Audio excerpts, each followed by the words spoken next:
পিঠের মধ্যে তীর ঢুকেছে হযরত আলী। সাহাবীরাকে বলতেছি, ইয়া রাসূলুল্লাহ, এমন ভাবে হযরত আলীর পিঠে তীর ঢুকলো, এই তীরের খাঁজ তো গোস্তের মধ্যে আটকে গেছে হুজুর, আমরা তীরের শলাকা ধরে টান দেই, হযরত আলী খালি চিৎকার করে, তীর তো বের হয় না। আল্লাহ রাসূল বললেন, সাহাবীরা, ওয়াজাত আলীকে কষ্ট দিও না, আলীকে অপারেশন করা লাগবে। তো বলে, হুজুর অপারেশন কোথায়? বলে, আলী যখন নামাজের মধ্যে দাঁড়াবে ওই সময় তীর বের করা লাগবে, ওই সময়। আল্লাহ রাসূল সেই নামাজের ইমাম, জোরে কোন সুবহানাল্লাহ।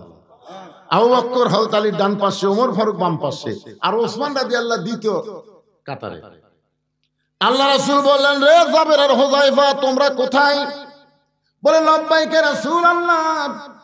নবী বললেন, জাবের হুযায়ফা, তোমরা শোনো, আলী যখন নামাজের ভিতরে থাকবে ওই সময় তোমরা তীর টেনে বের করো। আলী যখন নামাজের ভিতরে থাকবে, কারণ নামাজের তিনটা রূপ আছে, একটা হলো নামাজের বাহির, একটা হলো ভিতর, আর একটা হলো নামাজের শেষ। নামাজের শুরু, নামাজের ভিতর, নামাজের শেষ। হযরত আলী যখন নামাজে দাঁড়াইলেন, জাবের হুযায়ফা তীর ধরে টান দেয়, আলী পিছন দিকে আসে, আবার ছাড়া দিলে ঠিক মতো দাঁড়ায়।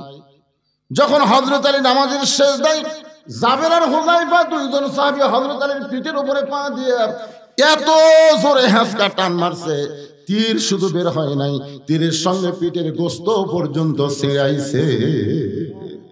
নামাজের পরে নবীর সামনে তীর আর গোস্ত যখন দেওয়া হলো, আল্লাহ নবী বললেন, আলী, আলী। হযরত আলী বলেন, লাব্বাইক ইয়া রাসূলুল্লাহ। নবী বলেন, আলী রে, তোমার পিঠ থেকে তীর বের হলো, তীরের সঙ্গে গোস্ত ছিঁড়াইলো, তুমি তখন কোথায় ছিলে? আলী বলতে, তো হুজুর, আপনি জানার পরও যখন জানতে চান তাহলে শোনেন, আমার পিঠ থেকে যখন তীর টেনে বের করছে, পিঠ থেকে গোস্ত ছিঁড়াইছে, আমি আলী তখন কাবার ভিতরে ছিলাম। আল্লাহ রাসূল বলে, আলী, তুমি যেই মসজিদ নামাজ পড়েছো সেখান থেকে কাবা হলো 430 কিলো দূরে। তুমি যেই মসজিদে নামাজ পড়লা সেই মসজিদ থেকে কাবা হলো 430 কিলো দূরে। তাহলে 430 কিলো দূরে তুমি কাবার মধ্যে কেমনে গেলে? আলী বলতে, হুজুর, আপনি জানার পরও যখন জানতে চান তাহলে শোনেন, আমি যখন নামাজের নিয়ত করলাম, ইলা জিহাতুল কাবাতি শরীফাতি, আল্লাহু আকবার, এই নিয়ত করার পরে আমার মুখ আছে কাবার দিকে আর চোখ আছে আমার সিজদার দিকে।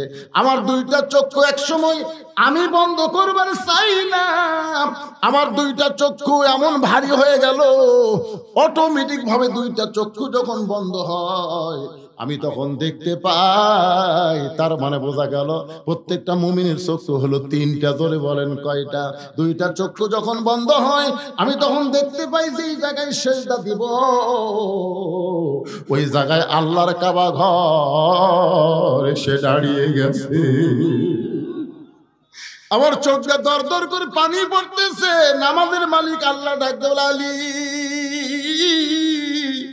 বাতিলের বিরুদ্ধে লড়াই করতে গিয়ে পিঠের মধ্যে তীর ঢুকে গেছে, ওই তীর টাইনাও বের করতে পারেনি। আলী রে, এত কষ্টের পরেও আমি আল্লাহকে হাজার নাদের বিশ্বাস করে তুমি নামাজের মধ্যে দাঁড়াইছ, তোমার নামাজের সাইজ দেখে আমি এত দূরের কাবা সিজদায় হাজির করে দিলাম, এরপরেও তুমি কেন কাঁদতেছ? আলী বলতেছে, আল্লাহ, আমি কাবার জন্য নামাজ পড়ি না, আমি কাবার মালিকের নামাজ পড়ি। ফালিয়াবুদু রব্বা হাযাল বাইত আল্লাযী আত'আমাহুম মিন জু'ইন ওয়া আমানাহুম মিন খাউফ। আমি কাবার মালিকের কুদরতি পায়ে সেজদা দিবার চাই। সঙ্গে সঙ্গে আল্লাহ ডাকে, আলী রে, আয় আয় আয় আয়। আলী কান্দার বলে, নবী গো, আমি যখন আল্লাহর রহমতের কোলে ছিলাম ওই সময় আমার তীর টেনে বের করেছে, গোস্ত ছিঁড়াইছে, ওই সময় যদি আমাকে 7টা টুকরা করতো নবী, আমি আলী কিছুই বুঝতাম না। এরই নাম হলো নামাজ। এই জন্যই বলা হয়েছে আসসালাতু মিরাজুল মুমিনিন, নামাজ হচ্ছে মুমিনদের মেরাজ। কেউ যদি একবার নামাজ ধরে গোটা দুনিয়া থেকে দিবার চান আর বলেন এক ওয়াক্ত নামাজ বাদ দে, ও জীবনে নামাজ বাদ দিবে না, গোটা দুনিয়া বাদ দিবে, এক ওয়াক্ত নামাজ বাদ দিবে না। জোরে কোন কথা ঠিক কি না? পুরুষ মানুষের জন্য আল্লাহর বান্দা হবার গেলে 1 নম্বর ইবাদতের নাম হলো নামাজ। আর আমার মা বোনেরা যারা পর্দায় আছেন এদের জন্য 1 নম্বর কিন্তু নামাজ না। মায়েরা চিন্তা করতেছে তাহলে আমাদের 1 নম্বর কি? ও মা, আজকে আপনাদের এই ধর্মপুরা এসে দেখলাম আপনাদের তেমন পর্দা নাই, পর্দা খুবই দুর্বল। কি মায়েরা মনে করতেছে হুজুরের সাথে কথা বলে কোনো পাপ নাই, হুজুরের সাথে কথা বলে কোনো পাপ নাই। হযরত ইয়াসসার রাদিয়াল্লাহু যখন ইসলাম গ্রহণ করলো, বাড়িতে যখন ইয়াসসার গেছে, উম্মে সুমাইয়া বলতেছে আপনাকে সকালবেলা দেখলাম খুব সুন্দর না, কিন্তু এখন দেখতেছি অতীব সুন্দর, আপনার চেহারা দিয়ে মনে হয় কি যেন আলো প্রকাশ পাচ্ছে। ইয়াসসার বলতেছে বিবি রে, একজন নবী আইছে দুনিয়াতে, আমি তার হাতে হাত দিয়ে ঈমান গ্রহণ করছি, আমার বিশ্বাস ঈমানের নূর আমার চেহারা দিয়ে প্রকাশ পাচ্ছে। উম্মে সুমাইয়া কয় হুজুর তাহলে আমিও, স্বামী বলতে স্বামী গো আমিও তাহলে ঈমান গ্রহণ করব, আমিও নবীর হাতে হাত দিয়ে কলমা পড়বো। ইয়াসসার দৌড়ে এসে বলতেছে ইয়া রাসূলুল্লাহ, আমার বউটা আপনার হাতে হাত দিয়ে কলমা পড়তে চায়। নবী কিছুক্ষণ চিন্তা করলেন, আমি তো আল্লাহর নবী, আমার হাতে হাত দিয়ে কলমা পড়লে কিন্তু সমস্যা নাই, কিন্তু লাকাদ কানা লাকুম ফি রাসূলিল্লাহি উসওয়াতুন হাসানাহ, এই আয়াতটি দেখে খেয়াল করো কবি, নবী যদি মেয়ে মানুষের হাতে হাত দিয়ে কলমা পড়ার পারে, তাহলে আমরা মেয়ে মানুষকে ধরে মুরিদ করবো পারবো না, বুঝলেন? এই যদি নবী বললো না বাল্লিগু আন্নী ওয়ালাউ আয়া, তুমি যে কলমা গ্রহণ করছো এই কলমা তোমার বউকে শোনাও, আমি নবীর কাছে তোমার বউরে আসার দরকার নাই। ইয়াসসার বলে হুজুর আপনি আল্লাহর নবী। রাসূল বলেন আমি খালি নবী না রে, আমার বউ আছে, আমার ছেলে আছে। তার মানে কি বোঝাচ্ছে হুজুরের বউ আছে না নাই? তো মেয়ে মানুষ যখন আমাকে সাথে কথা কয় মাঝে মধ্যে মিন শারিল ওয়াসওয়াসিল খান্নাস, ভিতরে শয়তান কয় তোর বউয়ের চাইতে তো এটা দেখতে ভালো রে। আপনারা কি মনে করছেন আমি হুজুর হজি তাই বলে আমার মনও হুজুর? আমি মাথার টুপি দেখি, আমার মনের মাথার টুপি আছে, কথা কর না কেন? আমার মুখের দাঁড়িয়ে আছে, আমার মনের মুখের দাঁড়িয়ে আছে। তাহলে আমি দেখলাম আপনাদের ধর্মপুরের মা বোনদের পর্দা আছে কিন্তু খুব একটা টাইট নাই, টাইট। এখন আপনারা বলেন পুরুষের 1 নম্বর যদি নামাজ হয়, নারীদের 1 নম্বর নেক আমল হলো পর্দা। আল্লাহর বান্দি হবার গেলে 1 নম্বর নেক আমলের নাম কি? আর বান্দা হবার গেলে 1 নম্বর লাগবে নামাজ, আর বান্দি হবার গেলে 1 নম্বর হচ্ছে পর্দা। আল্লাহ কোরআনে বললেন ওয়াকরনা ফি বুয়ুতিকুন্না ওয়ালা তাবাররাজনা তাবাররুজাল জাহিলিয়াতিল উলা। আল্লাহু আকবার বলে। গভীর রাত্রে খাদিজাতুল কুবরা আল্লাহ নবীর হাত ধরে কাঁদতেছে। নবী আমার ঘুম থেকে চেতন পেয়ে বলে খাদিজা কান্দার কারণ কি? বলে হুজুর যে কোনো সময় আমার মৃত্যু হবে, যে কোনো সময়। তো আমি মরে গেলে আমার খবর কি? এখন পর্যন্ত তেমন খবর তো আপনি দিলেন না। আল্লাহ রাসূল বলে খাদিজা আপনি যখন শুনতে চাচ্ছেন তাহলে শোনেন, এই দুনিয়াতে 10 জন পুরুষকে আল্লাহ জান্নাতের সার্টিফিকেট দিয়েছে। কয়জন? খাদিজা বলে হুজুর আমি আমার কথা শুনবার চাচ্ছি আর আপনি পুরুষের কথা বলতেছেন। রাসূল বলেন খাদিজা একটু ধৈর্য ধরে শোনো।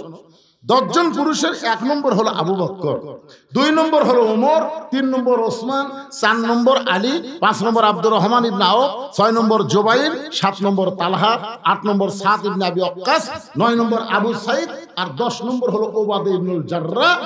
সব সাহাবীরাই জান্নাত পাবে, কিন্তু এই 10 জন দুনিয়াতেই জান্নাতের সার্টিফিকেট পাচ্ছে। ধরে গেল সুবহানাল্লাহ। আল্লাহ রাসূল বলে খাদিজা 10 জন পুরুষকে আল্লাহ জান্নাতের সার্টিফিকেট দিয়েছে, 10 জন নারীকেও আল্লাহ জান্নাতের সার্টিফিকেট দিয়েছে। খাদিজা বলে হুজুর তাহলে 10 জন নারীর মধ্যে আমার নাম আছে? আল্লাহ রাসূল বলে খাদিজা কি যে কোন, পুরুষের মধ্যে 1 নম্বর হলো আবু বকর, আর নারীদের মধ্যে 1 নম্বর হলো খাদিজাতুল কুবরা। খাদিজা নবীর কপালে চুমা দেখায়, এই কথা আপনি একদিন করনি। খাদিজা নবীর কাছ থেকে সরে যায়, খুব খুশি। আল্লাহ আল্লাহ তুমি আমাকে 1 নম্বরের মধ্যে রাখছো। আল্লাহ পুরুষের 1 নম্বর আবু বকর, নারীদের 1 নম্বর খাদিজা। আল্লাহ রাসূল বললেন খাদিজা নারীদের মধ্যে আপনি যদি 1 নম্বর হন তাহলে নারীদের মধ্যে 2 নম্বর কার নাম হলে ভালো হয়? পুরুষের মধ্যে 2 নম্বর হলো ওমর, পুরুষের মধ্যে 2 নম্বর কে? তাহলে নারীদের মধ্যে 2 নম্বর কার নাম হলে ভালো হয়? খাদিজা বলতেছে ইয়া রাসূলুল্লাহ নারীদের মধ্যে 2 নম্বর আমার কলিজার টুকরা ফাতেমার নাম থাকলে ভালো হয়। নারীদের মধ্যে 2 নম্বর কার নাম? আপনার মনোযোগ দিয়ে শুনতেছেন? ফাতেমার নাম থাকলে ভালো হয়। রাসূল বললেন, খাদিজা, আল্লাহ আপনাকে 4টা মেয়ে দিয়েছে। কয়টা? রোকেয়া, জয়নাব, কুলসুমা আর ফাতেমা। তো অন্য 3টা মেয়ের কথা না কয়ে আপনি ফাতেমার কথা বললেন কেন? খাদিজা বলতে, হুজুর আপনি তো নবী বাবা, আপনি তো বাবা, আপনি কি বুঝবেন? কোন সন্তান কেমন এইটা বোঝে তার মা। ধরে কোন কে বোঝে? কথা কয় না কেন? বাবায় আনন্দে মাতিয়া সাগরে ভাসাইয়া সেই যে চইলা যায় খবর লয় না। মাজন ধরে আয়ু দরে কতই কষ্ট করে, 10 মাস পরে পায় প্রসবের বেদনা।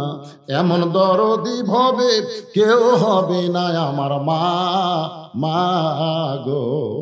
আপনারা বলেন তো, বাচ্চা যখন পেটে আসে তখন মায়ের কি মাসিক বেড়া থাকে না বন্ধ হয়? কেরে মরদ গুলো আপনারা জানেন না, তারা বিয়ে করেনি, তাকে বলতেছি না, তারা বিয়ে করছে। মাঝে মধ্যে বউ বলেন আজকে রেড সিগন্যাল, খবরদার, আমরা বিয়ে করছি, আমরা জানি ভাই। আপনারা বলেন যে বাচ্চা পেটে আসার সাথে সাথে মায়ের মাসিক ব্যায়াম বন্ধ করে দেয়। প্রত্যেক মাসে 3 দিন 5 দিন 7 দিন মেয়েদের একটা অসুখ হয়। এই অসুখ হলে নামাজ পড়াও যাবে না, রোজা করাও যাবে না, কোরআন শরীফও স্পর্শ করা যাবে না। জোরে কর কথা ঠিক কি না? কিন্তু যেই মাত্র বাচ্চা আসে এই অসুখ আল্লাহ বন্ধ করে দেওয়ার কারণ হলো পেটে বাচ্চা থাকা অবস্থায় মার যেন কোনো ইবাদতের কমতি না হয়। কারণ মায়ের ইবাদতের সাথে আল্লাহ পেটের বাচ্চার একটা সম্পর্ক করে দেয়। জোরে কর সুবহানাল্লাহ। পেটে বাচ্চা নিয়ে মা রুকুর থেকে সেজদাত গেছে, ফেরেশতা বলতেছে, আল্লাহ দেখো তোমার বান্দি পেটে বাচ্চা নিয়ে রুকুর থেকে সেজদাত গেল, সেজদার মধ্যে বাচ্চাদের পেটের মধ্যে একটা চাপ খালি। আল্লাহ কয় তোরা থাক কি থাক। যেই মা পেটে বাচ্চা নিয়ে নামাজ পড়তেছে, এই মা শুধু একা নামাজ পড়তেছে না, পেটের বাচ্চাকেও মা নামাজি বানায় দিচ্ছে। ধরে কেন সুবহানাল্লাহ। এক ছেলে আমারে কয়, হুজুর 11 মাস আমার খিদা কম, কিন্তু রমজান মাসে এত খিদা লাগে, কারণ কি? আমি বললাম তোর মা বাসে আছে? কয় আছে। মায়ের কাছে যা। মা কেমনি বুঝে? আর যাস না কেন? ও মার কাছে জিজ্ঞাসা করছে, মা 11 মাস আমার খিদা কম, রোজার মাসে এত খিদা কেন? বলে তোর দাদি, তোর দাদি সর্বনাশ করছে। তুই রমজান মাসে আমার পেটে ছিলি, তোর দাদি কইছে বৌমা রোজা খবরদার থাকবে না, রোজা থাকলে পেটের বাচ্চা শুকায় যাবি, খালি তুই কি তাজা রাখার জন্য রমজান মাসে আমি খাসি রে, আমিও খাসি তুইও খাসি, রোজার মধ্যে তোর খাওয়ার অভ্যাস আছে। মা পেটে বাচ্চা নিয়ে যদি গোটা পাড়া ঘরে, ওই বাচ্চা দুনিয়াতে এসে কোরআনের মাহফিলে বসবার পারবি না, খালি বেড়ে বেড়ে ঘুরবি। জোরে কোন কথা ঠিক কি না? এই জন্য একজন নেপোলিয়ান বলেছে, ভালো একটা বাচ্চা যদি চাও, ভালো একটা বাপের দরকার। জোরে বলেন কিসের দরকার? মায়ের পায়ের তলে সন্তানের জান্নাত।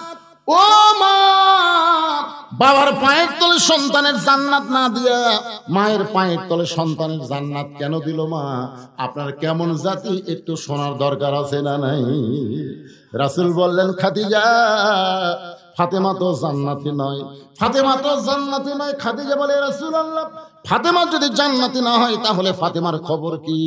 রাসূল বললেন, ফাতেমা হলো জান্নাতি নারীদের নেত্রী। খাদিজা বলছে, তো হুজুর এই গভীর রাত্রে কেউ জানে না, খালি আমি আর আপনি পাল্টা দেন তো। রাসূলকে কি পাল্টাবো? বলে আমাকে আপনি জান্নাতি নারীদের নেত্রী কোন, আর ফাতেমা 1 নম্বর জান্নাতি কোন। ফাতেমা হবে 1 নম্বর জান্নাতি, আর খাদিজা হলো জান্নাতি নারীদের নেত্রী। আল্লাহ রাসূল বললেন, আপনার তো মা আর মেয়ে, অসুবিধা কি? খাদিজা বলতে, হুজুর আপনি বুঝবেন না, মেয়ে মানুষ সবসময় উপরে থাকবার চায়। কোথায় থাকবার চায়? মেয়ে মানুষ কিন্তু নিচে পড়বার চায় না ভাই, বিশ্বাস করে। এরা যে কি হলো, বউ শাশুড়ির যুদ্ধ আমরা শুনছি, কিন্তু শ্বশুর জামাইয়ের যুদ্ধ আমরা কোনোদিনও শুনিনি। জোরে করার কথা ঠিক করে আপনার কোন তো শ্বশুর জামাইয়ের যুদ্ধ আছে, কিন্তু বউ শাশুড়ির যুদ্ধ আছে। বিয়ে করার পরে ওই বাড়ির নেত্রী কে হবি, শাশুড়ি থাকবি না বেটার বউ হবি, এই নিয়ে কিন্তু প্রতিযোগিতা হয়। জোরে করার কথা ঠিক না? দেখবেন আপনার বউ এসে আপনার কাছে গুনগুন করে বলবি, আপনার মা ভালো না, আপনার মা ভালো না। মানে আমার কাছে সবসময় আমার বউ খেলে মায়ের বিরুদ্ধে কয়, আপনার মা ভালো না। আর আমার বাপের কাছে আমার মা কয়, তোমার বেটার বউ ভালো না। কোনদিন আমি কই না, আমার বাপও কয় না, কয় শালা আমার মাও না আমার বউ। জোরে করে কথা ঠিক কিনা? কথা কন না কেন বাবা? আসল গোবর ফাঁস করে দিচ্ছে, আপনার বুঝবেন না। কারণ মার মেয়ের মধ্যেও শত্রুতা আছে। আমার বড় মেয়ে তরকারি পাক করে দিয়ে আমার সামনে ঘুর ঘুর করে ঘুরতেছে। আমি কইলাম, মা বাংলাদেশে বহু মাছের তরকারি খাইছি মা, তোর হাতের মতন এত স্বাদ কোথাও পাইনি। সঙ্গে সঙ্গে আর এক টুকরা দিয়েছে, আব্বু খাও আব্বু। আমি তাকে দেখি ওর মা খালি কেপা মাছের মতন মুখ করে আছে। গো তোমার কি হলো? এখন থেকে মেয়ের বাড়িতে পার হয়ে যান, মেয়েই খালি পারে, আমি তাই পারি। আই রে মেয়ের প্রশংসা করলে মা রাগ করে, এটা কেমন মা কেমন নারী, চিন্তা করে দেখে। যেই বলতে যে খাদিজা ইয়া রাসূলুল্লাহ আমি হব জান্নাতি নারীদের নেত্রী, আর ফাতেমাকে আপনি 1 নম্বর জান্নাতি ঘোষণা করেন। রাসূল বললেন, খাদিজা আমি হলাম বন্টনকারী, দেওয়ার মালিক হলো আল্লাহ। আপনারা বলেন তো দেওয়ার মালিককে? আর বন্টনকারী হচ্ছে আল্লাহর নবী।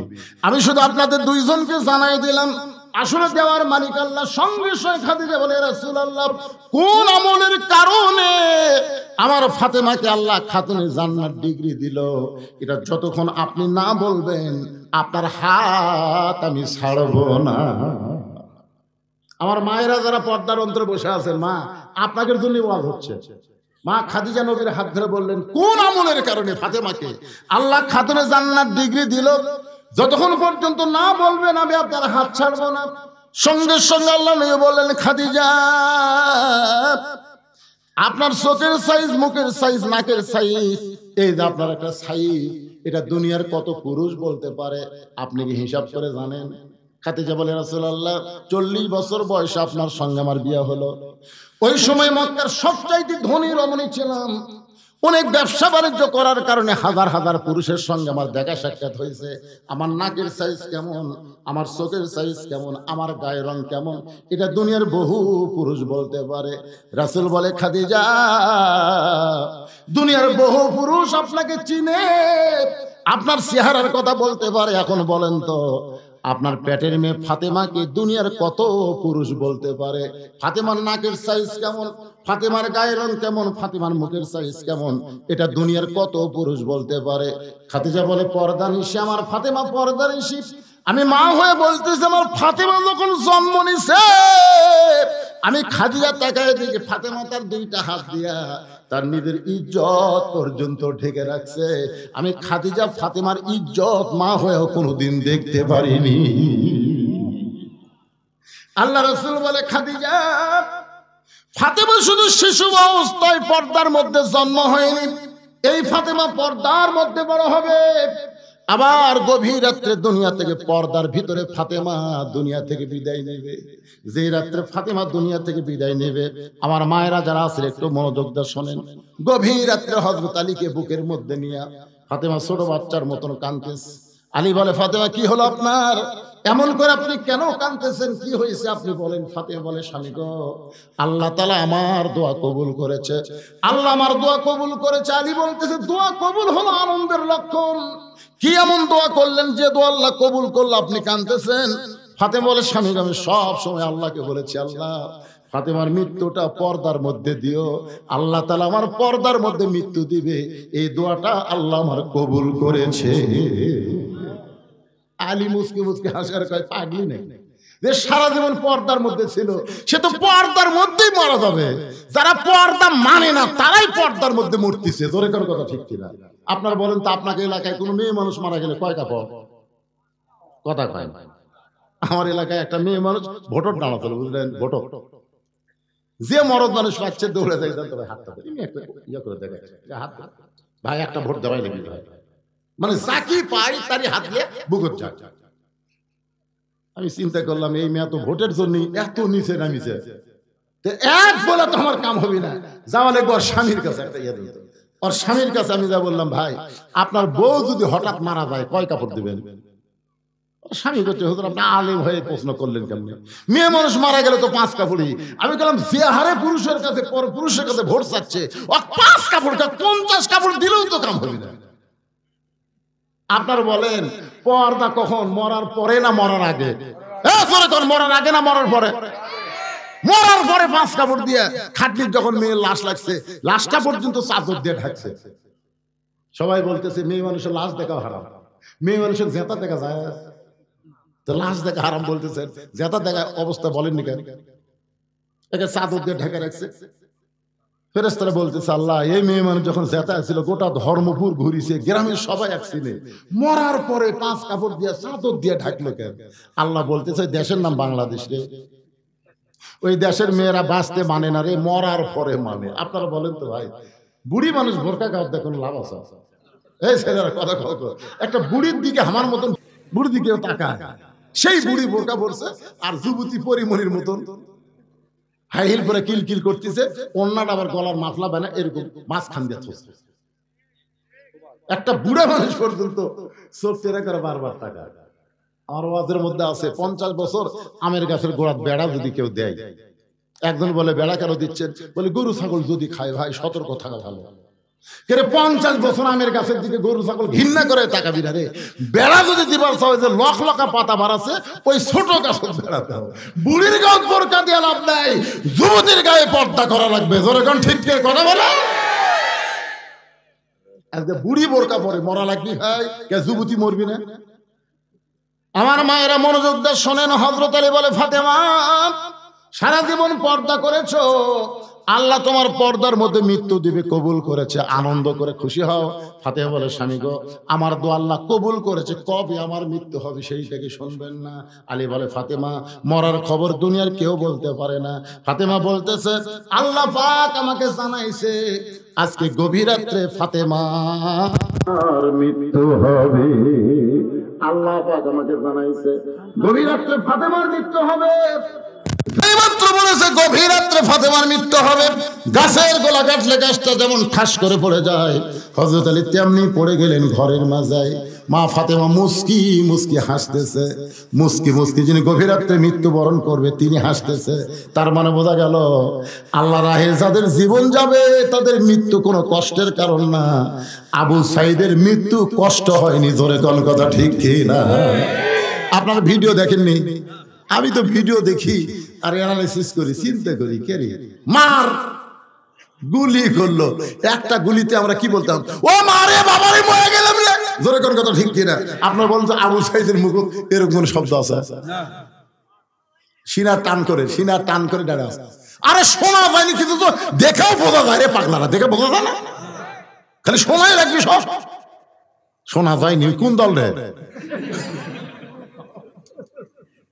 ওই কি মাজা কাট করছে না এরকম খারাপ আছে, আবার একটা গুলি করছে, আবার একটা গুলি করছে, তারপরেও ওই জায়গা ছাড়েনি। তৃতীয় যখন গুলি করছে তখন একবার খালি এইভাবে হাত দিছিল, এইভাবে হাত দিছিল। হাত দেওয়া দেখে দুই ছেলে দৌড়ে সব ধরলো, ধরার পরে ছেলেটা পড়লো। তার মানে কি বুঝলেন? হাসিনার বিরুদ্ধে সর্বপ্রথম বাংলাদেশের জীবন দিয়ে বাতিলকে হটানোর আন্দোলন আবু সাইদ গোল্ডেন A+ পাইছে। ধরে কোন কথা ঠিক কথা বলে। আজকে আমাদের গ্রামের এক ছেলে হয়েছে সম্পর্কে আমার চাহতো ভাই আমাকে হুজুর ছেলেটার নাম রাখ, ভালো নাম কোন? আমি বললাম ছেলের নাম হলো আবু সাইদ। ওর বাপও খুশি মাও খুশি আলহামদুলিল্লাহ। আমাদের পাড়াতে আরো 2টা ছেলে আছে, বজলুসের নাম থোছে আবু সাইদ, ওরা আবার আমার তার না শুনে আবু সাইদ করে থোছে। এ পর্যন্ত 3টা আবু সাইদ আমার গ্রামের জন্ম নিয়েছে। আমার এক খালা সম্পর্কে তার এক মেয়ের মেয়ে হয়েছে, আমার কয় বাবা হুজুর একটা ভালো নাম দাও তো, আমার নাতনির একটা ভালো নাম। তা আমি বললাম খালা ভালো নাম হলো শেখ হাসিনা। যে 30 সেকেন্ড মোবাইলে কোনো কথা নাই, আমিও কথা কই না, খালাও কথা কয় না। 30 সেকেন্ড পর বলতেছে আমি পেলাম খালা এত খাপা খেপছেন, আমি একটা ভালো নাম চালাম আর তুই খুনি হাসিনার নাম করি। আমি কইলাম আল্লাহ রে, হাসিনার প্রতি মানুষ এত ঘৃণা। 100 বছর কোন মেয়ে মানুষের নাম কেউ হাসিনা ভুল করেও রাখবি না, তোর কথা কর। কি বুঝতেছে? গভীর রাত্রে যেই ফাতেমা মৃত্যুবরণ করবে সেই ফাতেমা মুস্কি মুস্কি হাসতেছে। স্বামীর মাথাখানা উরাতের উপরে নিয়ে কপালে একটা চুমা দিয়ে বলে স্বামী গো এমন করে আপনি কাঁদবেন না, কারণ আসলে যাইতে হবে। পোলা যাবেন? ভারতত পোলা থাকেন, মনে আজরাইল যাবি না নাকি? সবাই আমি যেই বলবো আসলে আপনারা একটা জবান খুলে বিশ্বাস নিয়ে বলবেন, আসলে যাইতে হবে। আপনারা বলবেন যাইতে হবে, আসলে কুড়ি যাবেন কি লিয়া, কিন্তু যেদিন ডাক পড়িবে কবর মাঝে যাইতে, জোগাড় কিছু করছো বন্ধু তার মাঝে বিছাইতে। আমার সঙ্গে যারা পারেন তারা কম দেখেন, মনটা একটু নরম হবে ভাই। ডানে কবর বামে কবর, ডানে কবর বামে কবর, নিচে কবর আছে যে, উপর দিকে চাইয়া দেখো বাঁশের ছাউনি দিছে কে। ডাক দিয়াছেন দয়াল আমারে, রইব না আর বেশি দিন তোদের মাজারে। চলতে পথে 2 দিন, ধরে কোন কয়দিন থামিলাম, যাবার কালে একজন আরো দেখা না পাইলাম। ও আমার সাদের মালা যায় রে ছিঁড়ে, রইব না আর বেশি দিন তোদের মাজারে। ফাতেমা বলে স্বামী গো, এমন করে আপনি কাঁদবেন না, কারণ আসলে যাইতে হবে। এই দুনিয়া থাকার জায়গা না, এই দুনিয়া থেকে আমাদের সবাইকে যাইতে হবে। আল্লাহ বলেছেন ইয়া আইয়ুহাল্লাযীনা আমানু তাকুল্লাহা হাক্কা তুকাতিহি ওয়া লা তামুতুন্না ইল্লা ওয়া আনতুম মুসলিমুন। স্বামী, আমি মরে যাওয়ার পর আমার 3টা চাওয়া আপনাকে পুরা করা লাগবে। আলী কান্দার বলে ফাতেমা, দুনিয়ার জীবনে গরিব ছিলাম বলে তুমি কিছুই চাইলা না, মরার পরে তুমি কি চাইবা ফাতেমা? ফাতেমা বলে 1 নম্বর চাওয়া হলো রাতের অন্ধকারে আমাকে দাফন করবেন, আমি রাতের অন্ধকারে মৃত্যুবরণ করব। আর দিনের বেলা যদি আমার কবর দেন, আমার পর্দার খেলাফ হবে, দুনিয়ার মানুষ দেখবে ওইটা ফাতেমার কবর। কবর কত বড়, তাহলে ফাতেমা এত বড়। ও গো স্বামী, রাতের অন্ধকারে আমাকে কবর দিবেন। আমার 2 নম্বর চাওয়া হলো আমার কোনো জানাজার ব্যবস্থা করবেন না। আলী কান্দার বলে ফাতেমা, তুমি নবীর কলিজার টুকরা, তোমার জানাজার খবর শুনলে হাজার হাজার মানুষ জানাজায় শামিল হবে। ফাতেমা বলে আমার লাভ কি?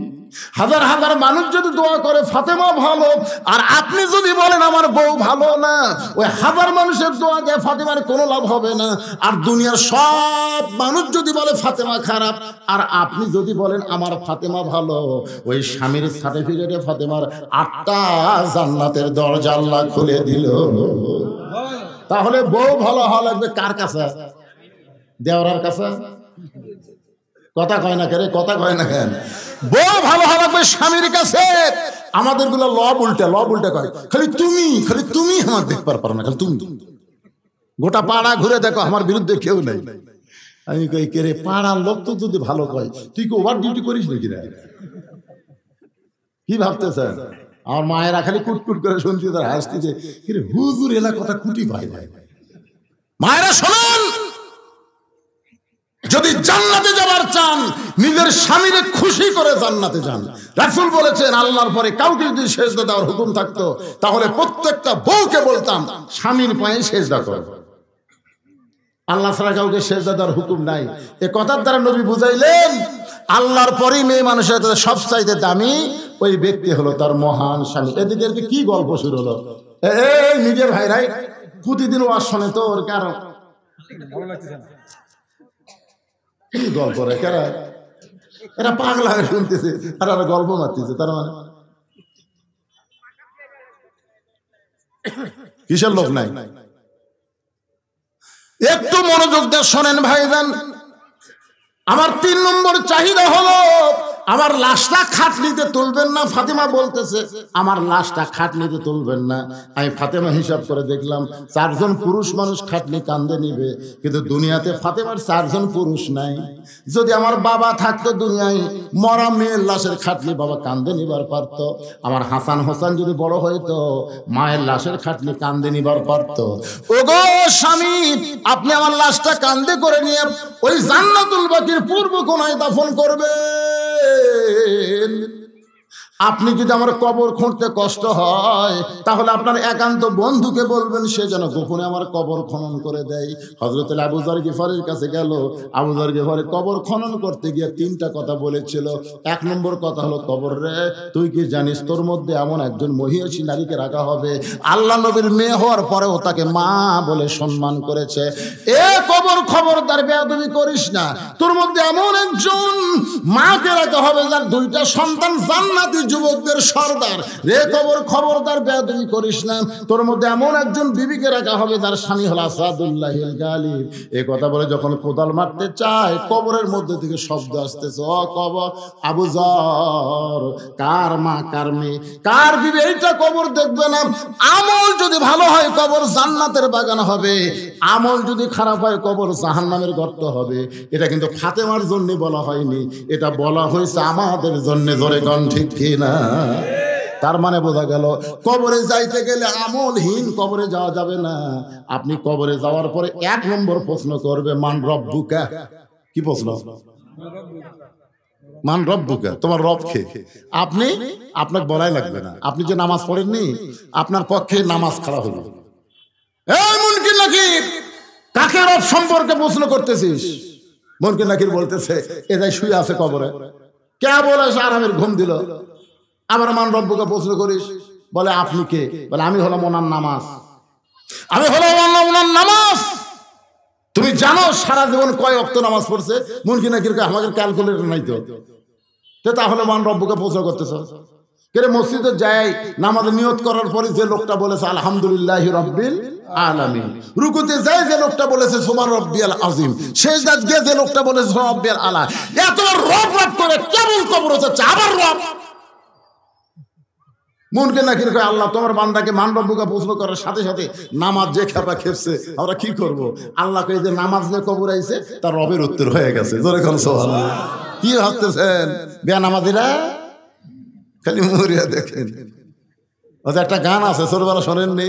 যদি ফুলগুলো হয় অভিমানে ঝরে যায়, আমি মালা গেথে বলো কারে পরাবো, সে যে কেন এলো না, কিছু ভালো লাগে না, কবরে আসুক তারে আমি। মজা দেখবেন কবরে যা। বাগানে একটু মনোযোগ দিয়ে শোনেন। গভীর রাত্রে হযরত আলী ফাতেমাকে কাঁধে করে নিয়ে জান্নাতুল বাকির গোরস্থানে দাফন করার পর আল্লাহকে বলতেছে, আল্লাহ আমার ফাতেমাকে তুমি কবুল করে নাও। এ দোয়া করার পরে হযরত আলী তাকায় দেখে সামনে কয়েকটা পুরাতন কবর দেখা যায়। এই মাত্র ফাতেমার নতুন কবর দিছে, সেই কবর আর নাই। আলী কান্দার পরে এখনই ফাতেমার কবর দিলাম, সেই কবরটা গেল কোন জায়গায়? আমার ফাতেমার কবর, ফাতেমার কবর কে যেন বলে, আলী রে তোমার ফাতেমা হলো পর্দানিশী, আমি আল্লাহ জোহরা ডিগ্রি দিয়া ফাতেমার কবরটাকে কিয়ামত পর্যন্ত পর্দা করে দিয়েছি। আমার মা বোনদের জন্য এতক্ষণ পর্দার ওয়াজ করলাম। পুরুষের বান্দা হবার গেলে এক নম্বর ইবাদতের নাম হলো নামাজ। দরকার এক নম্বর ইবাদতের নাম কি? আর নারীদের বান্দি হবার গেলে এক নম্বরের নাম কি? সবাই জোরে করে এক নম্বরের নাম কি? আর পুরুষের এক নম্বরের নাম কি? ফাদখুলি ফি ইবাদি ওয়াদখুলি জান্নাতি। এই মসজিদকে লক্ষ্য করে ইনারা মাহফিল করছে।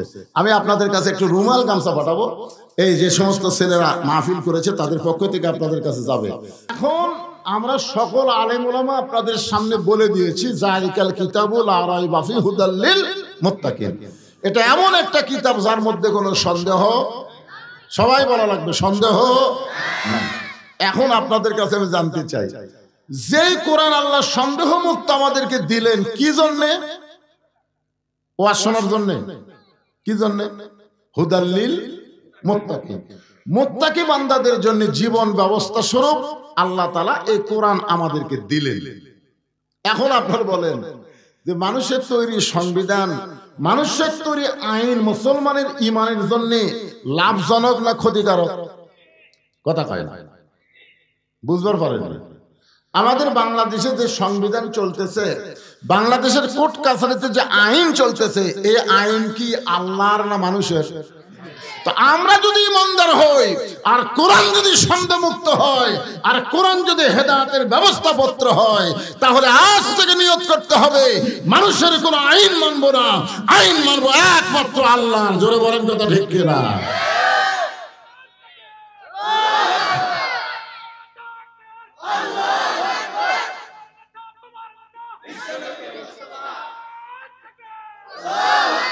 এ গলা খাকারে দেন তো, যেই কোনো আমার নেতা তোমার নেতা আপনার মুখ বন্ধ করে থাকলেন, যেই নেতার চামচা হয়ে এতদিন এত কিছু করলেন, সেই নেত্রীতে পড়ে গেল। খালি নেত্রী বলানো না, পৃথিবীর ইতিহাসে এমন কোন ঘটনাই নাই যে নেত্রীর সঙ্গে সঙ্গে 300টা এমপি পর্যন্ত পড়ে গেছে। ধরে কোন কথা ঠিক কি না? আর এই শালা ফিডার খাওয়া কতগুলা চামচা ফিডার খায়, গুজব লিগ। ধরে কোন কি লিগ? ওরা মাঝে মধ্যে আশা করে, আশা আবার নাকি ফিরে আসবে, কি স্বপ্ন দেখে রে। আর মাঝে মধ্যে কল রেকর্ড ফাঁস হয়, পাগলি হয়ে গেছে। পাগলি হওয়ার কারণ আমি পাইছি, আপনারা পাচ্ছেন?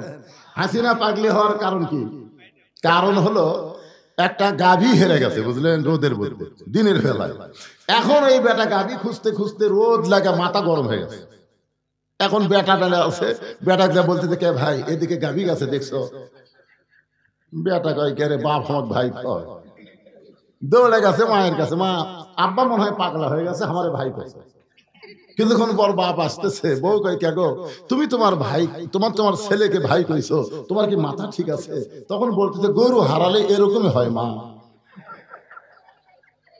একটা গাভী হারালে যদি মাথার অবস্থা এরকম হয়, বিনা ভোটে 15.5 বছর যে ক্ষমতার চেয়ার দখল করেছিল, সেই চেয়ার হারালে হাসিনা পাগলি হওয়া স্বাভাবিক। ধরে কোন কথা ঠিক কিনা? আর এই পাগলির কল রেকর্ডে কত গুজব লিখ আসবে, আসবে। ভালো হও, তওবা করো, ফিরে আসো। বাংলাদেশে যেগুলো দল আছে হাসিনা বাদ দিয়া সব দল তোমাদের দরজা খুলে রাখছে। ধরে কোন ঠিক কিনা? ফিরে আসো, তওবা করো। আর বাংলার জমিনে ফ্যাসিস্ট আওয়ামী লীগকে কোনো জায়গা দেওয়া হবে না। ধরে কোন কথা ঠিক কিনা? হ্যাঁ, ফিরে আসো। আজকে দিনের বেলা যেখানে আমি মাহফিল করলাম, ওই মাহফিলের সভাপতি হলো আওয়ামী লীগ, আওয়ামী লীগের লোক। আজকে আমরা তওবা করছে, হুজুর বাদ দিলাম, যেটা দিনে করে আসলাম একে তওবা করছে মনসি, হুজুর বাদ দিচ্ছি। তা আল্লাহকে মাফ করবে না? আল্লাহ পাপকে ঘৃণা করে, পাপীকে আল্লাহ ঘৃণা করে না। পাপীকে ফিরে আসার রাস্তা আল্লাহ দিয়েছে। ধরে কোন ঠিক কিনা? এখন আপনাদের কাছে আমার প্রশ্ন হলো, যে কোরআন আমাদের চলার পাথেও মুত্তাকিদের ব্যবস্থাপত্র, সেই কোরআন থেকে ছোট্ট একটা আয়াত আমি তেলাওয়াত করছি, একেবারে সংক্ষেপ। কারণ আমার এখানে ওয়াজ করে আবার তাহলে গোসাই বাড়ি, বুঝতেছেন না? কারণ হাসিনা পতনের পরে হামাকের যা দাম হচ্ছে ভাই, যারা 10 বছর ওয়াজ করবার পারেনি তারাও চান্স নিচ্ছে, কারণ অনুমতি রাখতেছে না, খালি মাইক টাঙ্গালি ওয়াজ। ধরে কোন ঠিক না?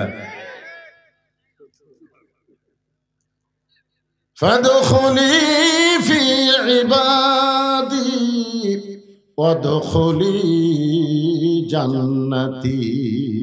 আল্লাহু আকবার।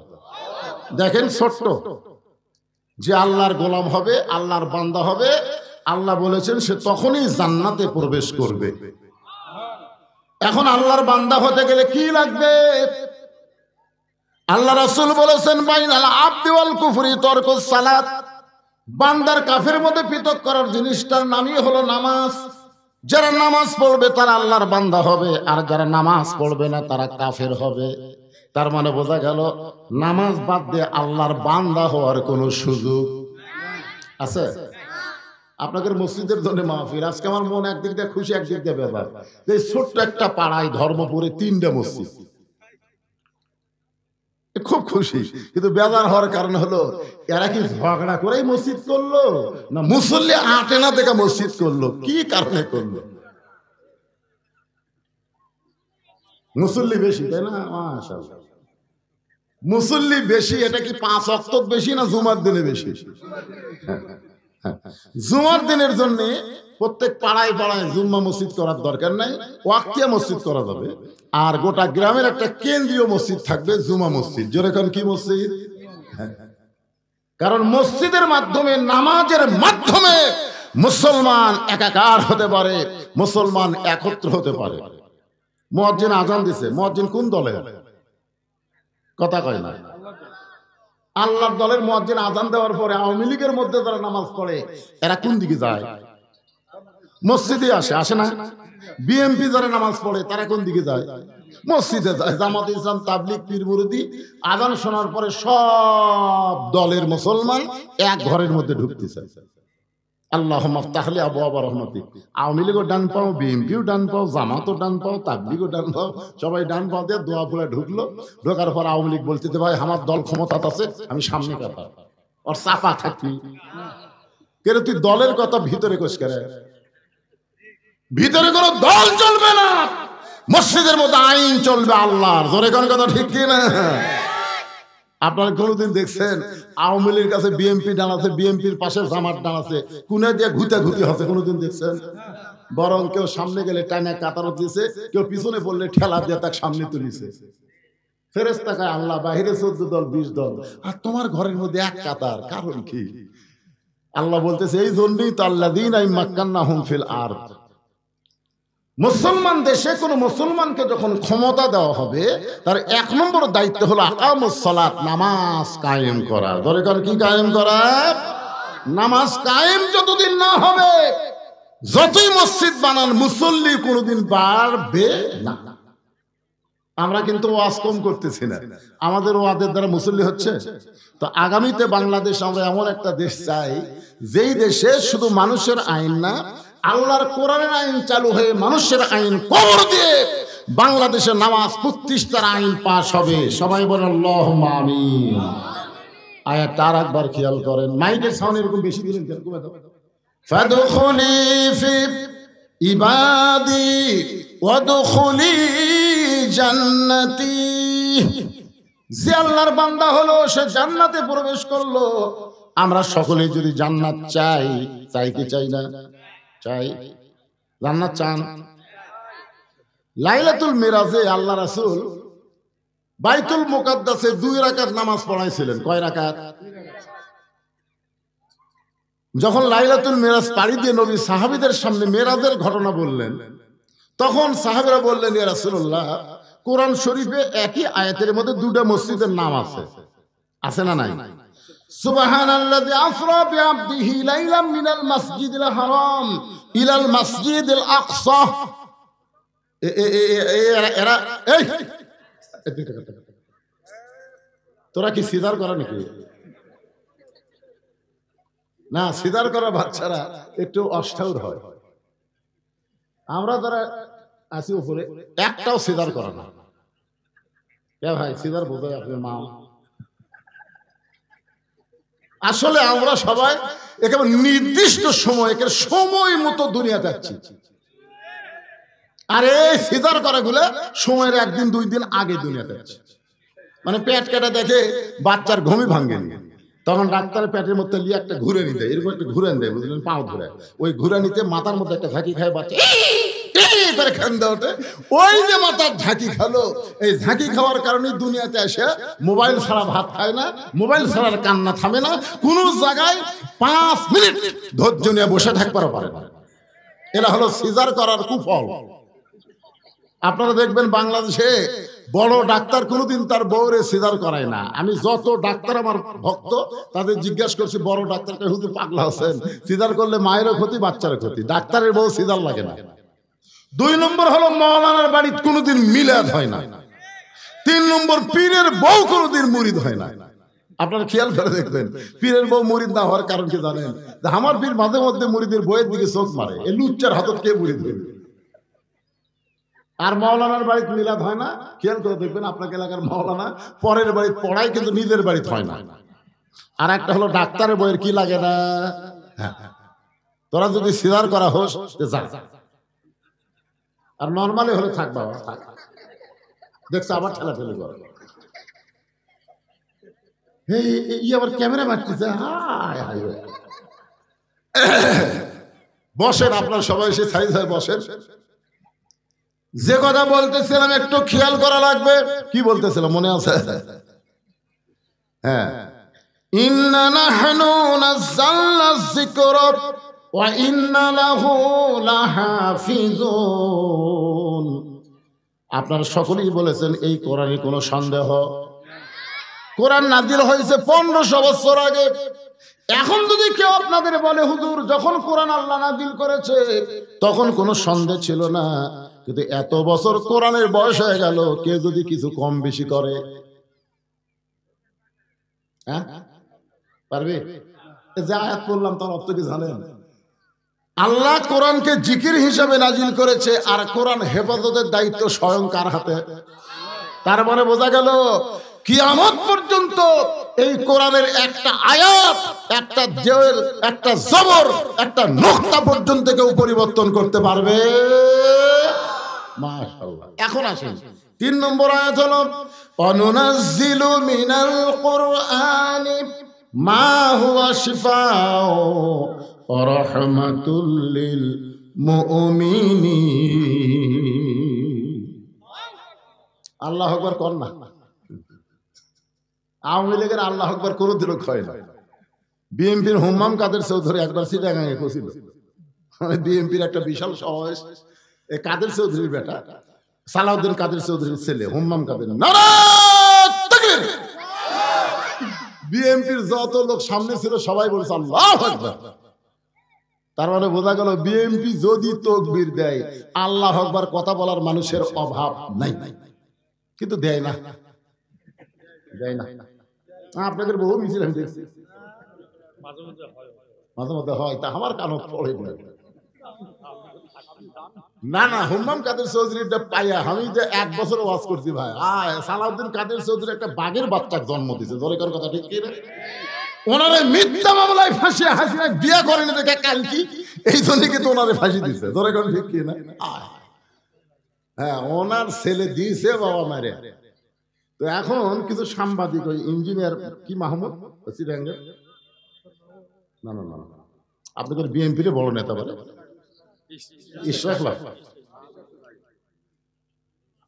আমার খুশি হয় আমির খুশি মাহমুদ, ওনার কাছে এক সাংবাদিক বলতেছে ভাই হুম্মাম কাদের যে একটা তকবির দিল এটা, তখন উনি বলতেছে এটা তো আমাদের দলের না। এই কথাটা বলেই তো বিএনপি সাথে, কারণ শহীদ জিয়ার বিএনপি আমার কলিজা, খালেদা জিয়ার বিএনপি আমার কলিজা, তারেক জিয়ার বিএনপি আমার কলিজা। কিন্তু এই যে মাঝে মাঝে 2-1টা পেঁয়াজ মারা কথা, ইসকনকে নিষিদ্ধ করার দরকার নাই, ইসকনকে নিষিদ্ধ করার দরকার নাই, ছাত্রলীগ নিষিদ্ধ করার সাথে সাথে ফখরুল ইসলাম আলমগীর বলল নিষিদ্ধ কেন করলো? চিন্তা করেন, আমি তো হিসাব করে দেখছি আওয়ামী লীগ সরকার সবচেয়ে বেশি অত্যাচার করেছে বিএনপি কে, ধরে কোন কথা ঠিক কিনা? বিনা দোষে সাবেক 3 বারের প্রধানমন্ত্রীকে বিনা দোষে 6 বছর জেলখানায় বন্দি রাখছে, বিদেশের মাটিতে তার চিকিৎসা করতে দেয়নি। তারেক জিয়া যে অত্যাচার করছে ভাই, হাসিনার মতো একটা লেডি হিটলার, সে বলেছে আসুক, দেখছেন আসুক, কত বড় বাপের বেটা আসুক। দেখো তুমি আশ্বাস করতো তারেক যে অল্প দিনের মধ্যে বাংলাদেশে আসবে ইনশাআল্লাহ। আমি বলতেছি কমপক্ষে 40 থেকে 50 লক্ষ মানুষ বিমানবন্দরে তারেক জিয়াকে স্বাগতম জানাবে, জোরে কোন কথা ঠিক কি না? বিএনপি আমাদের দল, আমরা মুসলমানেরা বিএনপিকে অত্যন্ত ভালোবাসি, কিন্তু মাঝে মাঝে 2-1টা ফেসকা ফেসকা কথা এইটা বলা ঠিক না। জন্য বক্তব্যে যেটা বলবো সংসদেও সেটা কার্যকর করবো, ধরে করার কথা ঠিক কি না? লিল্লাহে তাকবীর। আওয়ামী লীগ বাদ দেয়া খালি বিএনপি, জামাত, তাবলীগ, পীর মুরিদি আমরা সবাই আল্লাহু আকবার বলবো, সমস্যা আছে? আছে? আচ্ছা আলহামদুলিল্লাহ। এখন আসেন সেই কথা বলতেছি, আল্লাহ বলতেছেন অনুনাজ্জিলু মিনাল কুরআনি মা হুয়া শিফাউ ওয়া রাহমাতুল লিল মুমিনিন। এই আয়াতের বাংলা অর্থ হলো সব সমস্যার সমাধান। আপনারা স্লোগান জানেন না? আমি যেই বলবো সব সমস্যার সমাধান, আপনার বলবেন দিতে পারে আল কোরআন। এই কোরআনের উপর বিশ্বাস আছে? তাহলে সবাই বলবেন সব সমস্যার সমাধান আল কোরআনের আলো। ঘর বাদ দেন তো, কিসের ঘর? আমি যে বলবো আল কোরআন, আপনার বলবেন সব জায়গায় জালো। সব জায়গার মধ্যে সংসদ আছে না নাই? হ্যাঁ, এই জন্য আল কোরআনের আলো, কোরআন হাদিস যেখানে দুনিয়ার মুসলমান লিল্লাহে তাকবীর। এখন আসেন আলোচনায়। রাসূল বলতেছেন বাইনাল আবদি ওয়াল কুফরি তারকুস সালাত, বান্দার কাফের মধ্যে পৃথক করার জিনিসটার নামই হলো নামাজ। তাহলে আল্লাহর বান্দা হতে গেলে 1 নম্বর লাগবে নামাজ। ধরে করে 1 নম্বর কি? আরো ধরে বলেন কি? আমরা যারা পুরুষ মানুষ 5 ওয়াক্ত নামাজ আমরা মসজিদে জামাতের সঙ্গে আদায় করব। আমরা যারা পুরুষ মানুষ খালি জুমার দিনে নামাজ পড়লে হবে না, 5 ওয়াক্ত নামাজ পড়া লাগবে মসজিদে। রাসূল বলেছেন মান তারাকা সালাতু মুতাম্মিদান ফাকাত কাফারা, ইচ্ছা করে একটা ওয়াক্ত নামাজ যারা বাদ দিবে তারা অবশ্যই আল্লাহর সঙ্গে কুফরি করলো। আল্লাহর সঙ্গে কুফরি করার কোনো সুযোগ মুসলমানের, জোরে বলেন মুসলমানের, লা সালাতা লা ঈমানা, যার নামাজ নাই তার ঈমান নাই, লা সালাতা লা দীনা, যার নামাজ নাই তার কোনো ধর্ম নাই। আর এই নামাজটা পড়লে হবে না, এই নামাজটা কায়েম করার কথা কে বলেছে? আর নামাজ কায়েম করবে কে? কোনো মওলানার ওয়াজ দেওয়া হবে না। নামাজ কায়েম করতে গেলে ভালো মানুষগুলোকে ক্ষমতা পাঠাতে হবে। ভালো মানুষ 300 জন আমাদের বাংলাদেশের লাগবে, যাদেরকে আমরা সংসদে পাঠাবো। আর সংসদে গিয়ে তারা নামাজকে কায়েম আকারে বিল পাস করবে। ধরে কোন ঠিক কিনা? ওই মমতাজের মতন গায়িকাকে আমরা সংসদে আর পাঠাবো, ফেরদৌসের মতন নায়ককে আমরা পাঠাবো না। সংসদে যারা যাবে 300 জন ভালো মানুষকে আমরা সংসদে পাঠাবো। 1 নম্বর কারণ হলো নামাজকে কায়েমের বিল পাস করা লাগবে। আমাদের ছেলেগুলো যদি নামাজ পড়ে, তাহলে আল্লাহ কোরআনে বলেছেন ইন্নাস সালাতা তানহা আনিল ফাহশাই ওয়াল মুনকার, একমাত্র নামাজই পারে মানুষকে যাবতীয় খারাপি থেকে বাঁচায় দিতে। আমাদের ছেলেগুলোর হাতে যে মোবাইল আছে রে ভাই, এরা ঘরের দরজা বন্ধ করে দিলে, জানলা বন্ধ করে দিলে, যখন রাত 11টা বাজে মনে করে বাপ মা ঘুমাইছে, এখন ইউটিউবে অশ্লীল ভিডিও দেখতেছে। এরকম ছেলে আছে না নাই? কিন্তু ওই ছেলে যদি 5 ওয়াক্ত নামাজ পড়ে, ওই অশ্লীল ভিডিও আর দেখতে পারবে না। ঘোষণা করেছেন কে? মোবাইল থাকতে পারে কিন্তু খারাপ কিছু তারা গ্রহণ করবে না। আমরা মুরব্বী মানুষ তো ভালো হবেই। আমি তো আগে আপনাদের শোনাইছি, যখন হবে চামড়া ঢিল আল্লাহর সাথে দিবে মিল। বুড়া হলে ভালো হবার ছেলে হবে না।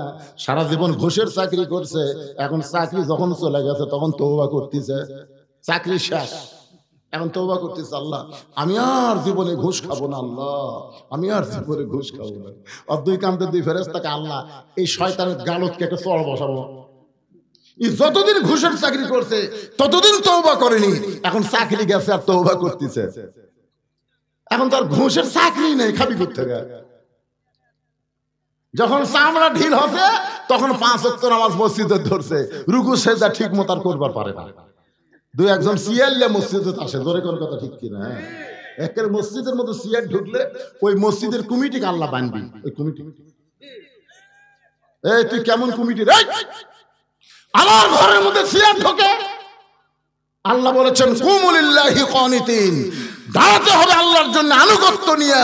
কোন সিয়ারে বসে নামাজ মুসলমানের হবে না। ধরে কোন কথা ঠিক কিনা? সারা জীবন শয়তানি করছে আর বুড়া বসে সিয়াল্লা মসজিদে যাচ্ছে। আপনি জানেন মসজিদে নামাজ পড়তে গেলে কাতার সোজা করা হলো কারিবুল ফরজ। জামাতে নামাজ পড়তে গেলে কাতার সোজা করা কি ফরজের নিকটবর্তী। এখন সিয়ারে বসলে আর পায়ের গোড়াকুটি, আপনার পায়ের গোড়াকুটি। এই জন্য আমি বলবো সরকারি চাকরি আর নামাজ, নামাজ যেরকম সবসময় পড়া যায় না, সরকারি চাকরি সব বয়সেও করা যায় না। তাই আপনি 60 বছর বয়সে যতই সার্টিফিকেট ফার্স্ট ক্লাস থাকে আপনি নিয়ে যান, তো বলবে কে ভাই সার্টিফিকেট তো ভালো, চোখের খবর কি? চোখ তো চশমা ছাড়া দেখি না। কানের খবর কি? জোরে না করে শুনবার পাই না। মাজার খবর কি? 5 মিনিট বসে থাকলে মাজা কটকট করে। সার্টিফিকেট তুই পানি ভিজা শরবত করে খায়। তোর শরীরের যে অবস্থা, তোকে আর সরকারি চাকরি দেওয়া যাবে না। নামাজ হচ্ছে সরকারি চাকরির মতো আল্লাহর ইবাদত।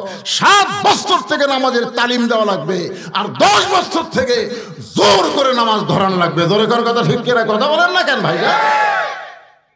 হ্যাঁ, এই নামাজ সরকারি চাকরির মতো। মসজিদকে কেন্দ্র করে মাহফিল করতেছেন, খালি টাকা কামাই করে। মসজিদের কি করবেন? কি করবেন? মসজিদের টাইলস লাগাচ্ছেন, সবকিছু লাগাচ্ছেন, কি করবেন? মসজিদকে সুন্দর করতে গেলে মসজিদের টাকা কালেকশন না, মসজিদের মুসল্লি কালেকশন করা লাগবে। জোরে কোন কথা ঠিক কি না? হয়তো বলবেন হুজুর আমরা জুমার নামাজ পড়ি। জুমার নামাজ যারা পড়েন তাদের জন্য একটা কথা বলে শোনেন, লা তাকনাতু মির রাহমাতিল্লাহ, ইন্নাল্লাহা ইয়াগফিরুয যুনুবা জামিআ, ইন্নাহু হুয়াল গাফুরুর রহিম। আল্লাহর মতো দয়া কারো আছে? আল্লাহ হাসরের ময়দানে বলবে 5 ওয়াক্ত বাদ দিয়ে খালি জুম্মার নামাজ পড়ছো, আমি আল্লাহ তাদেরকে জান্নাত দিয়ে দিলাম, যাও। সুবহানাল্লাহ। পরে কোন আগে শুনুন, জুম্মাওয়ালারা সেই খুশি, জান্নাতের দিকে মারবি দৌড়। যারা দেখবে জান্নাতের দরজাতে একটা তালা, তো বলবে আল্লাহ আপনি আমাকে জান্নাত দিলেন, তো জান্নাতের দরজা যে তালা আছে এখন কি করি? আল্লাহকে খুঁজে দেখ চাবি তোর কাছে আছে। ওরা খুঁজে দেখবে একটা চাবি আছে, ওরা খুশি হয়ে তালার মধ্যে ঢুকাবে, ঢুকবে ঠিকই কিন্তু ঘুরবি না, চাবি ঢুকিছে কিন্তু ঘরে। আল্লাহ চাবি তো ঢুকলো ঘরে না কেন? আল্লাহ বলতেছে ওর তালার মধ্যে 5টা দাগ আছে, তোকে চাবির মধ্যে 5টা দাগ থাকা লাগবে, দেখ তো দাগের খবর কি? আল্লাহ আমাকে চাবি তো তেল ফেলা, দাগ নাই। আল্লাহ 5টা দাগ কিসে? আল্লাহ বলবে 5টা দাগ হলো 5 ওয়াক্ত নামাজ। তো তোরা জান্নাত দেখছিস, এখন ফেরত আয়। জুম্মা পার্টিরা খালি জান্নাত দেখবার পারবি, ঢুকবার পারবি না। জান্নাতে ঢুকবার গেলে 5 ওয়াক্ত নামাজ লাগবে। আসসালাতু মিফতাহুল জান্নাহ, নামাজ হচ্ছে বেহেশতের চাবি। জোরে কোন সুবহানাল্লাহ। এই নামাজ এমন একটা ইবাদত, রাসূল বলেছেন তা'বুদুল্লাহ কান্নাকা তারাহু ফাইন লাম তাকুন তারাহু ফাইন্নাহু ইয়ারাকা। যখন কোন বান্দা নামাজের মধ্যে শামিল হবে, ওই বান্দা তখন নামাজের মালিক আল্লাহকে দেখতে পাবে। আল্লাহ যদি দেখা সম্ভব না হয়, আল্লাহ তাকে দেখতেছে, এই বিশ্বাস তার কলিজার মধ্যে আসবে।